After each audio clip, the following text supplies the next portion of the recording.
पौराणिक कथा के अनुसार बहुत समय पहले सत्ययुग कृतयुग में मार्कंडेय नाम का एक बालक था। उसकी आयु केवल 16 वर्ष थी, लेकिन उसका हृदय भक्ति से परिपूर्ण था। वह बचपन से ही भगवान शिव का परम भक्त था और पूरे मन, श्रद्धा और निष्ठा से उनकी पूजा करता था।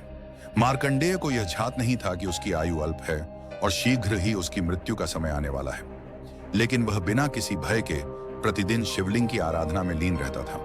जब उसकी मृत्यु का समय निकट आया, तब यमराज के दूत उसकी आत्मा को लेने पृथ्वी पर आए, परंतु जब उन्होंने देखा कि मार्कंडेय शिवलिंग के समीप बैठकर ध्यान और पूजा में मग्न है, तो वे उसके पास जाने का साहस नहीं कर सके। भगवान शिव की उपस्थिति वहां इतनी प्रबल थी कि यमदूत पीछे हट गए। अंततः स्वयं यमराज मार्कंडेय को लेने आए। उन्होंने कई बार प्रयास किया, परंतु शिव भक्त को छू भी नहीं सके। विवश होकर यमराज ने अपना सबसे शक्तिशाली अस्त्र यमजाल फेंका, लेकिन वह यमजाल केवल मार्कंडेय को ही नहीं बल्कि शिवलिंग को भी लपेट गया।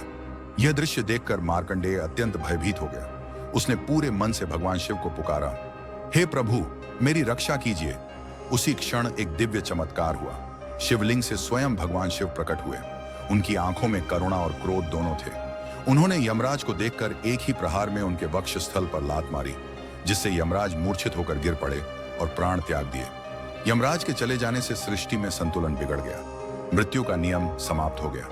तब भगवान विष्णु, ब्रह्मा, इंद्र, अग्नि सहित सभी देवता भगवान शिव के पास आए और प्रार्थना करने लगे, हे महादेव, यम के बिना धर्म, न्याय और जीवन का संतुलन संभव नहीं है। कृपा कर उन्हें पुनर्जीवित करें।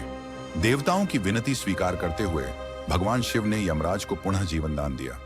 इसके बाद उन्होंने मार्कंडेय को आशीर्वाद देते हुए कहा, वत्स, तुम्हारी भक्ति सच्ची और अडिग है, इसलिए आज से तुम अमर रहोगे। मृत्यु तुम्हें कभी स्पर्श नहीं करेगी।